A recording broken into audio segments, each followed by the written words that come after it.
Waaqayyoon qulqulluudha aarsaa qulqulluu jaalata waan gooftaan sirraa barbaadu maal fidee dhuftee as jirta gooftaa kan jedhu baay'eedha cooma afaan irraa dibatu jireenyi kee maal fakkaata Waaqayyoon kanan jaallatu gooftaa kan jedhu baay'eedha cooma afaan irraa dibatu ati hoo isa kan fakkaata Waaqayyoon kanan jaallatu olota moroota jireenyi kee maal fakkaata of laalimee dhaabadhu of qorimee yaa nama gooftaa olota moroota jireenyi kee maal fakkaata of laalimee dhaabadhu of qorimee yaa nama gooftaa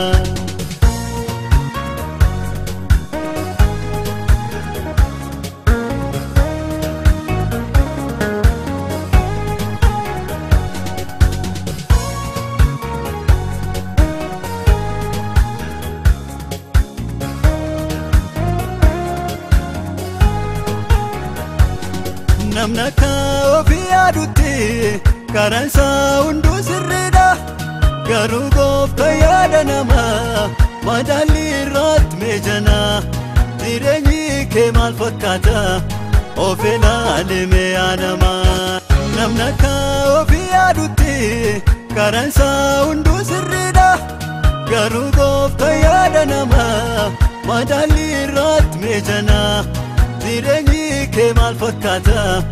of ilaalimee namaa olota moroota jireenyi kee maal fakkaata of laalimee dhaabadhu of qorimee yaa nama gooftaa olota moroota jireenyi kee maal fakkaata of laalimee dhaabadhu of qorimee yaa nama gooftaa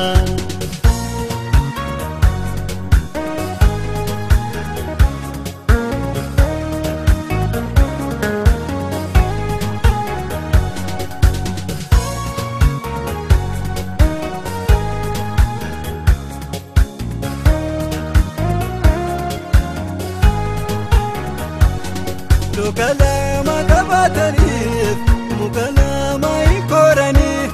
gooftaa tokkicha hojjetu ati isa wallaalame qodaa shaboo ta'uu kunoo hin addoofta qodaa ifa ta'uu kunoo dukkanoofta gooftaan si argeera maa fakkaana taata olota moroota jireenyi kee maal fakkaata of laalimee dhaabadhu of qorimee yaa nama gooftaa olota moroota jireenyi kee maal fakkaata of laalimee dhaabadhu of qorimee yaa nama gooftaa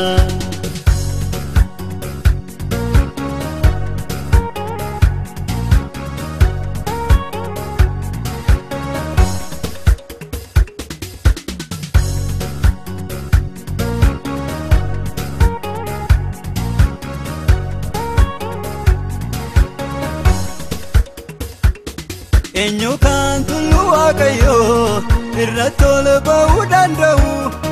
afaaniin naan jira jechuun wabuliibbuu namaan ta'u Yesuus deebi'een dhufa eenyu kan isa simatu sagalee ijoollee isaan beekaa kan dhugaan isa eeggatu Yesuus deebi'een dhufa eenyu kan isa simatu sagalee ijoollee isaan beekaa kan dhugaan isa eeggatu Waaqayyoon qulqulluudha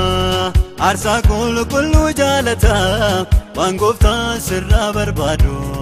maal fidee dhuftee as jirta gooftaa kan jedhu baay'eedha cooma afaan irraa dibatu jireenyi kee maal fakkaata Waaqayyoon kanan jaallatu gooftaa kan jedhu baay'eedha cooma afaan irraa dibatu ati hoo isa kan fakkaata Waaqayyoon kanan jaallatu olota moroota jireenyi kee maal fakkaata of laalimee dhaabadhu of nuuf korimee yaa nama gooftaa olota moroota jireenyi kee maal fakkaata of laalimee dhaabadhu